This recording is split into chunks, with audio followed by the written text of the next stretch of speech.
بسم اللہ الرحمن الرحیم۔ اب تک کی گفتگو سے ایک بات واضح ہو گئی ہے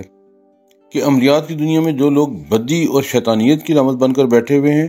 وہ اپنی منفی قوتوں کو فروغ دے کر اکٹھا کرتے ہیں، اور جو لوگ قرآنی عملیات اور اچھائی کے نمبردار ہیں وہ اپنی مثبت قوتوں کو فروغ دے کر ان کو مرتکز کرتے ہیں اور ان کے ذریعے سے خلق خدا کی خدمت کرتے ہیں۔ اس مقصد کے لیے چلے بھی کھینچے جاتے ہیں،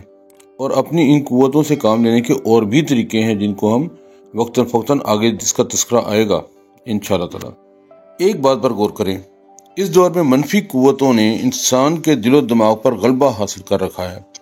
جس کے نتیجے میں انسان بڑی آسانی سے بدی کی طرف راغب ہو رہا ہے۔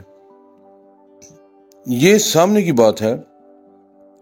کہ آج کل بدکاری، چوری، ڈاکہ، اغوا اور دوسرے ایسے جرائم میں بڑی کشش ہے جن سے آسانی سے روپیہ حاصل کیا جا سکتا ہے۔ تقریباً ہر شخص کا ذہن اسی ادھیڑ بن میں لگا ہوا ہے کہ کم سے کم وقت میں زیادہ سے زیادہ دولت کس طرح جمع کی جائے۔ حکمت کی ایک بات ہم شروع سے پڑھتے آئے ہیں کہ جھوٹ 100 بیماریاں پیدا کرتا ہے، اور یہ ایک ایسی ابتلا ہے جس کے بعد زندگی بھر سچائیوں کا سرا ہی ہاتھ نہیں آتا، اور اس جھوٹ میں سے گزرتے ہوئے ہم بہت بڑی سزائیں بھی پا جاتے ہیں، لیکن افسوس ہم ان سزاؤں سے کوئی سبق حاصل نہیں کرتے، بلکہ یہ سمجھتے ہیں کہ یہ سزا نہیں بلکہ اتفاق سے ایسا ہو رہا ہے۔ حقیقت یہ ہے کہ یہ اتفاق نہیں ہے۔ روحانی بصارت رکھنے والے روحانی طور پر اس کا مشاہدہ کر سکتے ہیں۔ دیکھیں، اگر ٹیکنالوجی کی بات کریں تو امریکہ اور مغرب کے دوسرے ممالک میں جھوٹ پکڑنے والا ایک آلہ ایجاد کیا گیا ہے جو اس وقت پاکستان میں بھی موجود ہے کہتے ہیں، اور انویسٹیگیشن میں ملزم کو بٹھا کے تو اس سے پوچھا جاتا ہے کویسچن، اور اس کی بنیاد پر یہ پتہ چلتا ہے یا اس کا اصول اس پہ ہے کہ جھوٹ بولتے وقت انسان کے اندر ایک ارتعاش پیدا ہوتا ہے، ایک تبدیلی پیدا ہوتی ہے جس کو وہ مشین ریکارڈ کر لیتی ہے، اور اس سے پتہ چل جاتا ہے کہ متعلقہ شخص اس لمحے اس بات کے حوالے سے جھوٹ بول رہا ہے یا سچ۔ ذرا غور کریں کہ یہ ارتعاش انسان کو کس قدر پیچھے لے جاتا ہے۔ اس کا اندازہ اس بات سے لگائیں کہ دن رات عبادتیں کرنے والے کی ریاضت ایک جھوٹ سے آنے واحد میں برباد ہو کے رہ جاتی ہے، اور جھوٹ کا یہ ارتعاش یا یہ جھٹکا اس قدر شدید ہوتا ہے کہ عبادت گزار کے اندر کٹھی ہوئی بھی تمام مثبت قوتوں کو منتشر کر کے رکھ دیتا ہے۔ اس صورتحال کا روحانی فضاؤں میں بھی باقاعدہ مشاہدہ کیا جا سکتا ہے۔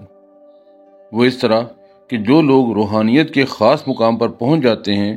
وہ اگر کبھی روحانی فضاؤں میں سے گزر رہے ہوں تو ان کے سامنے بڑے دلاویز رنگوں کا ایک منظر چلتا ہے، اور کبھی روحانی شخصیت سے جھوٹ بولنے کی غلطی سرزد ہو جائے تو اس کو فور سرزش ہوتی ہے۔ اس طرح ہر شخص کے گرد مقناطیسی لہروں کا ایک حالہ سا بنا ہوتا ہے جس میں اس فرد کی سوچ کے مختلف اور متعدد رنگ نظر آتے ہیں۔ روحانی نظر رکھنے والا دوسرے شخص کے اس مقناطیسی حالے کو آسانی سے دیکھ سکتا ہے۔ اگر یہ شخص جھوٹ بول رہا ہو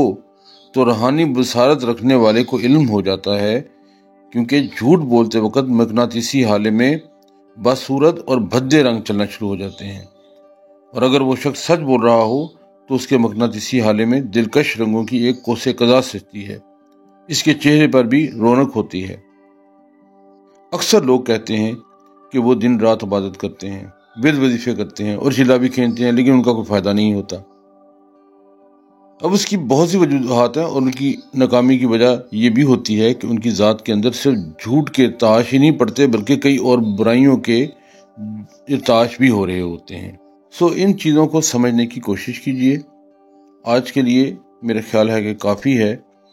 کہ یہ سمجھ لیجیے کہ ہمارے چیلوں کا اور ہماری چیزوں کو نقصان پہنچتا ہے جھوٹ سے، اور جھوٹ کے ذریعے سے اور دوسری برائیوں کے ذریعے سے ہمارے جسم کے ارد گرد جو مقناطیسی حالہ ہے وہ متاثر ہوتا ہے، اور نہ صرف وہ متاثر ہوتا ہے بلکہ ہمارے کئی اعمال جو روحانی سلسلے میں ہم چل رہے ہوتے ہیں ان میں نقصان پہنچتا ہے۔ دوبارہ ملیں گے انشاءاللہ، اور اس میں ہم اس کے حوالے سے مزید چیزیں بتائیں گے کہ کیسے ان چیزوں سے چھٹکارا حاصل کیا جا سکتا ہے۔ اپنا خیال رکھیے۔ اللہ حافظ۔